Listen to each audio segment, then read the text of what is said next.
रोकर मुस्कुराने का मजा ही कुछ और है, खोकर पाने का मजा ही कुछ और है। जिंदगी में हार जीत तो लगी ही रहती है, पर हार कर जीतने का मजा ही कुछ और है। हेलो एवरीवन, मैं खुशबू और आप देख रहे हैं आपका अपना यूट्यूब चैनल एजुकेशन टेक फिलो। तो आज की वीडियो में हम पढ़ने वाले प्राचीन भारत का एक बहुत ही ज़्यादा इम्पोर्टेंट टॉपिक, जो कि हमारा वैदिक सभ्यता से, वैदिक काल से हमारा रिलेटेड है। तो आज हम वैदिक काल के बारे में ही डिस्कस करने वाले हैं। तो वैदिक काल हमारा इतना ज़्यादा इम्पोर्टेंट है, बहुत सारे इतिहासकारों का मानना है कि वैदिक काल ही भारतीय इतिहास का सबसे पुराना काल है। बट जब सिंधु घाटी सभ्यता यानी कि हड़प्पा सभ्यता की खोज की गई, उसके बाद पता चला कि जो सिंधु घाटी सभ्यता है वो वैदिक काल से भी ज़्यादा पुरानी है। तो इसीलिए सिंधु घाटी सभ्यता से ही हमारे भारत का इतिहास स्टार्ट हुआ था, प्रारंभ हुआ था। बट जब हड़प्पा सभ्यता की खोज नहीं हुई थी, तब सबसे पुराना जो भारत का इतिहास है वो वैदिक काल से ही माना जाता है। तो चलिए आज जानते हैं हम वैदिक काल के बारे में कि वैदिक काल क्या था, वैदिक काल की क्या क्या विशेषताएं थी, किस तरह से वैदिक काल का उद्भव हुआ था। तो चलिए जानते हैं इस वीडियो में। और यह वीडियो आपकी 2-3 पार्ट में डिवाइड होने वाली है, क्योंकि वैदिक काल हमारा बहुत बड़ा टॉपिक है, तो इसको कवर एक वीडियो में हम नहीं कर सकते। तो इसलिए आप वैदिक काल के सारी वीडियो ज़रूर देखें, जिससे आपको वैदिक काल के बारे में बहुत अच्छे से क्लियर हो जाए। तो चलिए जानते हैं वैदिक काल के बारे में। तो सबसे पहले हम जानते हैं कि वैदिक काल का अर्थ क्या है, कि वैदिक काल इसका मतलब क्या है, क्या मीनिंग है इसकी। तो सबसे पहले वैदिक सभ्यता वेद से बना है। जो हमारा वैदिक काल है वो वेद से बना है। जैसे कि आप जानते हैं वैदिक मीन्स वेद, तो वेद से बना है। अब वेद का क्या अर्थ होता है? वेद का अर्थ होता है ज्ञान। ज्ञान जिसे हम इंग्लिश में नॉलेज कहते हैं। तो वेद का जो सही अर्थ होता है वो होता है ज्ञान। में जो वैदिक काल है वो हमारा ज्ञान का काल था, कि ज्ञान लोगों के अंदर प्रारंभ हुआ था, लोगों ने ज्ञान प्राप्त किया था वैदिक काल में। तो आज हम इसी के बारे में जानेंगे कि किस किस तरह से क्या क्या ज्ञान हमें वैदिक काल से प्राप्त होता है। तो सबसे पहले जो है हमारे निर्माता की वैदिक काल जो है, इसके स्टार्टिंग किसने की थी, इसको जो स्टार्ट किया था, इसका प्रारंभ हुआ था, किसने किया था। तो जो इतिहासकारों का मानना है वो कहते हैं कि जो वैदिक काल है उसका प्रारंभ आर्यों द्वारा किया गया था। आर्य एक जाति थी लोगों की, तो उन्होंने वैदिक काल का प्रारंभ किया था। अब आर्य का भी क्या मतलब है वो हम देखेंगे। आर्य जो है एक संस्कृत भाषा के शब्द से बना है। तो इसका क्या अर्थ होता है? तो इस शब्द का अर्थ होता है श्रेष्ठ में, बहुत बड़ा, बहुत ऊंचा, श्रेष्ठ में एकदम विद्वान टाइप में। तो जो जिसके अंदर बहुत ज़्यादा ज्ञान हो, ज्ञान का अपार भंडार हो, श्रेष्ठ, तो उन्हें संस्कृत में आर्य कहा जाता है। और आर्य नाम की एक जाति थी जिन्होंने वैदिक काल का प्रारंभ किया था। तो आई होप कि आपको वैदिक काल की मीनिंग और इसकी स्टार्टिंग बहुत अच्छे से समझ आ गई होगी। तब हम आगे देख लेते हैं मूल निवास। अब मूल निवास से क्या तात्पर्य? मूल निवास से यह अर्थ निकलता है कि आर्य जो थे वो कहाँ के रहने वाले थे, फर्स्ट टाइम वो किस जगह पर खोजे गए थे, किस जगह पर उनकी उत्पत्ति हुई थी। तो इसमें भी बहुत सारे इतिहासकारों का मत है कि कोई इतिहासकार कहता है कि यहाँ हुए थे, कोई कहते हैं वहाँ हुए थे। तो हमारे जो मेन इतिहासकार हैं जो कि बहुत ज़्यादा इम्पोर्टेंट हैं, तो हम उनका जान लेते हैं कि उनके क्या क्या मत हैं, क्या क्या उनके कमेंट है कि वो कहाँ पे हुए थे। तो हमारे जो मैक्स मूलर हैं इतिहासकार, उनका कहना है कि मध्य एशिया में आर्यों का जन्म हुआ था, मध्य एशिया से आर्यों की शुरुआत हुई थी। अब जो डॉक्टर संपूर्णानंद हैं, उनका कहना है कि अल्प पर्वत यूरेशिया में आर्यों का जन्म हुआ था। फिर उसके बाद बाल गंगाधर तिलक, जो कि हमारे भारतीय ही हैं, आप बहुत अच्छे से जानते भी होंगे इनके बारे में। तो इनका कहना है कि आर्कटिक में आर्यों की उत्पत्ति हुई थी। आर्कटिक एक आप जानते हैं कि स्थान है वर्ल्ड में, तो वहाँ पर आर्यों की उत्पत्ति हुई थी। देन उसके बाद दयानंद सरस्वती, तो दयानंद सरस्वती का कहना है कि आर्यों की उत्पत्ति तिब्बत में हुई थी। तिब्बत कहाँ है ये आप बहुत अच्छे से जानते होंगे। इस वक्त तिब्बत चीन का एक हिस्सा है।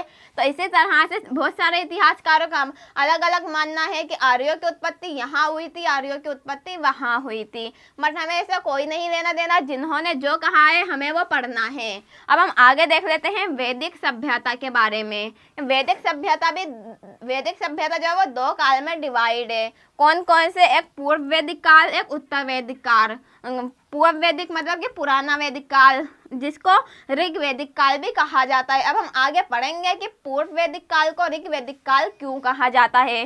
देन उत्तर वैदिक काल में जो हमारे वेद लिखे गए हैं वो सामवेद, यजुर्वेद, अथर्ववेद हैं। तब हम एक बार जान लेते हैं पूर्व वैदिक काल के बारे में। तो पूर्व वैदिक काल को ऋग्वैदिक काल इसलिए कहा जाता है क्योंकि इस काल में ऋग्वेद की रचना हुई थी। ऋग्वेद हमारा सबसे बड़ा वेद है, सबसे विस्तृत वेद है, जिसकी रचना कब हुई थी? पूर्व वैदिक काल में इसकी रचना हुई थी। तो हम ऋग्वेद के बारे में ही पढ़ेंगे। और उसके बाद जो हमारा उत्तर वैदिक काल है इसमें 3 वेदों की रचना हुई थी। टोटल हमारे 4 वेद हैं, जैसे कि सामवेद, अथर्ववेद, यजुर्वेद। ये आपको दिख रहे होंगे कि कौन कौन से वेद हैं। तो हमारे 4 वेद होते हैं, ऋग्वेद, सामवेद, यजुर्वेद, अथर्ववेद। ये हमारे 4 वेद हो गए। दिन अब ये जानेंगे कि इनके बारे में जो हमारा ऋग्वैदिक काल है इसके बारे में हमें जानकारी कहाँ से प्राप्त होती है। तो चलिए फिर जानते हैं कि वैदिक काल के बारे में हमें जानकारी किन किन स्रोतों से प्राप्त होती है। तो सबसे पहले जानकारी के स्रोत, ये कौन से स्रोत हैं जिनसे हमें वैदिक काल के बारे में जानकारी प्राप्त होती है। तो ये स्रोत भी 2 पार्ट्स में डिवाइड हैं, जैसे कि आप देख सकते हैं। पहला तो है पुरातात्विक स्रोत, देन दूसरा है साहित्यिक स्रोत। तो हम पुरातात्विक स्रोत में कौन कौन से स्रोत हैं और साहित्यिक में कौन कौन से, इन्हीं के बारे में हम डिस्कस करेंगे। तो सबसे पहले हम पुरातात्विक स्रोत के बारे में जानते हैं। पुरातात्विक स्रोत क्या होते हैं, पुरातत्व से क्या अभिप्राय है। जैसे कि खुदाई होती है, आप जानते हैं खुदाई हुई, कहीं पे कोई अभिलेख मिला या फिर कहीं पे पांडुलिपि मिली या फिर कोई ऐसा मेदभांड मिला जिस पर कुछ लिखा हुआ होता है। आप जानते हैं इसी तरह से जैसे कि बहुत सारे अभिलेख मिले, स्तंभ अभिलेख हैं, लोह अभिलेख हैं, गुफाएं मिली हैं जिन पर लिखा हुआ प्राप्त हुआ है। तो वो सब किस में आते हैं? वहाँ सब आते हैं पुरातात्विक स्रोत में। तो पुरातात्विक स्रोत का सबसे एक बड़ा उदाहरण है जो हमारा वैदिक काल का, वो है बेगाज़कोई अभिलेख। एक अभिलेख है बेगाज़कोई, इससे हमें वैदिक काल के बारे में बहुत ज़्यादा जानकारी मिलती है। अब उसमें क्या जानकारी है यह भी हम एक बार पढ़ लेते हैं। 1400 ईस्वी पूर्व, 1400 ईस्वी पूर्व, ईसा मसीह से 1400 साल पहले इस अभिलेख से इंद्र, वरुण, मित्र, नास्ते का उल्लेख मिलता है। जो ये अभिलेख है बेगाज़कोई, इसमें किन किन लोगों का अभिलेख है? इंद्र का, वरुण का, मित्र का, नास्ते का, इन सब का उल्लेख बेगाज़कोई अभिलेख में लिखा हुआ है। देन उसके बाद जो हमारा साहित्यिक स्रोत है इसका सबसे बड़ा जो उदाहरण है वो है ऋग्वेद, जो कि हमारा पूर्व वैदिक काल में लिखा गया था। ऋग्वेद जो कि सबसे प्राचीन, जो हमारा सबसे प्राचीन वेद है, सबसे पहला वेद है। और संकलन करता इसको किसने लिखा था? तो हमारा जो ऋग्वेद है उसको कृष्ण देवानपिय जो है एक व्यक्ति हैं, इन्होंने ऋग्वेद को लिखा था। और उन जो दूसरे हैं वेद व्यास, तो ऐसा माना जाता है कि जो संकलन करता है ऋग्वेद के वो कृष्ण देवानपिय और देव व्यास हैं। तो एक बार हम ऋग्वेद के बारे में डिटेल से जान लेते हैं कि ऋग्वेद में क्या क्या लिखा हुआ है।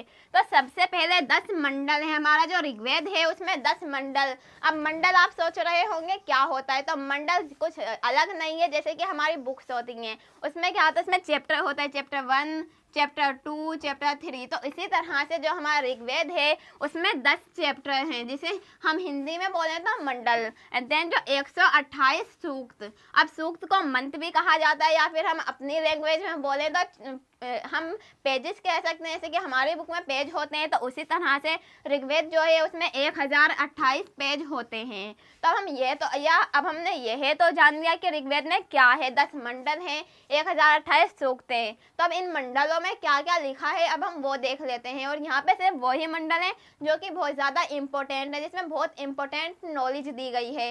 बाकी के जो हमारे मंडल हैं उनमें ज़्यादा नॉलेज नहीं दी गई, इसीलिए हम उनके बारे में नहीं पढ़ेंगे। तो सबसे पहला जो मंडल है हमारा प्रथम एंड 10वां मंडल में, फर्स्ट एंड जो 10th हमारा मंडल है वो नया है।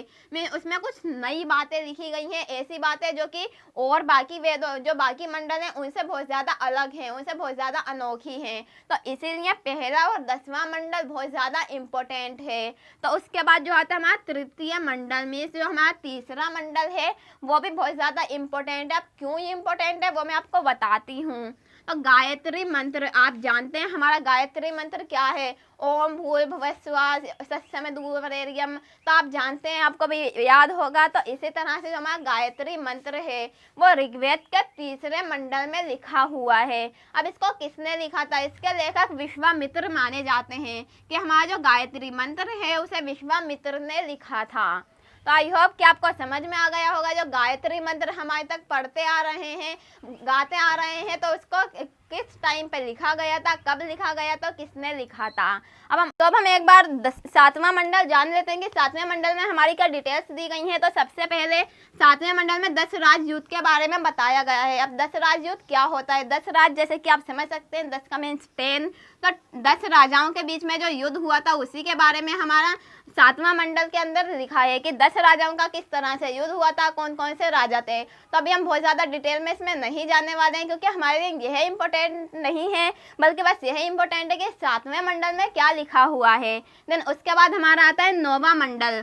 9वें मंडल में हमारा सोम देवता के बारे में बहुत ज़्यादा डिटेल से दिया गया है कि सोम देवता कौन थे, उनमें क्या क्या शक्तियाँ थी, क्या क्या उनकी विशेषताएं थी, तो यह सब लिखा है।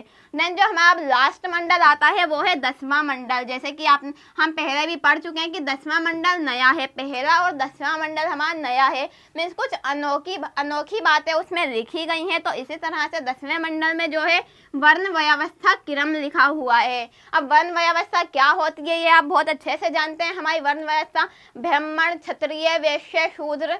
तो इसी तरह से हमारे 4 वर्ण थे, जो कि पहला तो ब्राह्मण थे, देन सेकंड हमारे ब्राह्मण, क्षत्रिय, वैश्य, शूद्र। तो ये 4 वर्णों के बारे में बहुत ज़्यादा डिटेल से बताया गया है।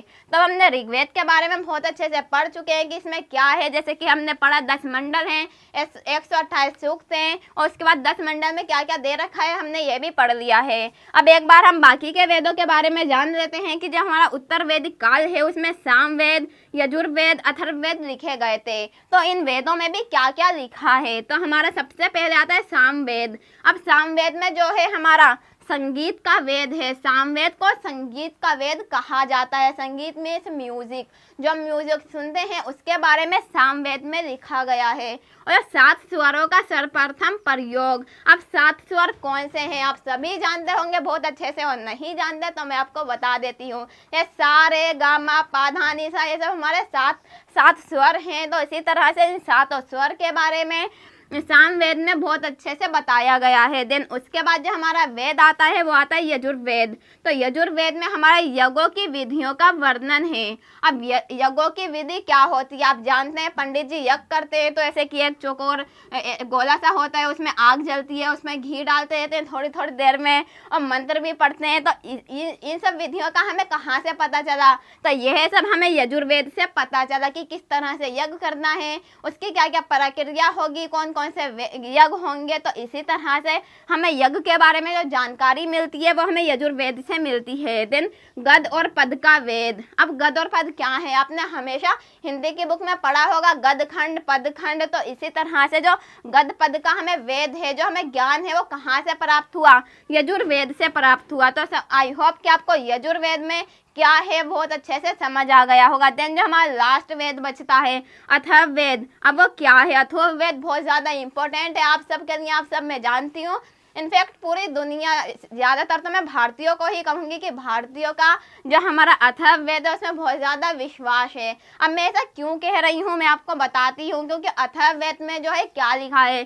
जादू टोना वशीकरण का वेद। जी हाँ, जादू टोना, जो आप कहते हैं जादू हो गया, इस पर जादू टोना कर दिया, इस पर वशीकरण कर लिया, इसे अपने वश में कर लिया, जैसा हम इंग्लिश में हिप्नोटाइज कहते हैं। तो इसी तरह से यह सब कहाँ लिखा है, कहाँ से इसकी हमें जानकारी प्राप्त होती है? तो यह सब लिखा है अथर्ववेद में। देन उसके बाद इस वेद को जो हमारा अथर्ववेद है उसे ब्रह्मदेव भी कहा जाता है। अब ब्रह्मदेव क्यों कहा जाता है? क्योंकि ये सबसे श्रेष्ठ है, सबसे बड़ा है, एक सबसे अनोखा वेद है। अब आप जान ही गए होंगे कि ये क्यों अनोखा है, क्योंकि इसमें जादू टोना वशीकरण के बारे में हमें दे रखा है। सो हमारा ये चैप्टर बिल्कुल ख़त्म हो गया। तो हमारा ये पार्ट बिल्कुल ख़त्म हो गया, चैप्टर नहीं, क्योंकि ये चैप्टर तो है ही नहीं। ये एक बहुत बड़ा टॉपिक है हमारे लिए जिसे हमें कंप्लीट करना है बहुत अच्छे से। तो आई होप कि मेरी ये वीडियो आपके लिए बहुत ज़्यादा यूज़फुल रही हो। सो अगर थोड़ी सी भी यूजफुल रही हो ये वीडियो तो लाइक करना बिल्कुल ना भूलें और इसके आने वाले पार्ट्स को बिल्कुल भी देखना ना भूलें, क्योंकि उससे आपको बहुत ज़्यादा नॉलेज प्राप्त हो सकती है, या कुछ नया आपको सीखने को मिल सकता है। So thank you for watching education tech vlog.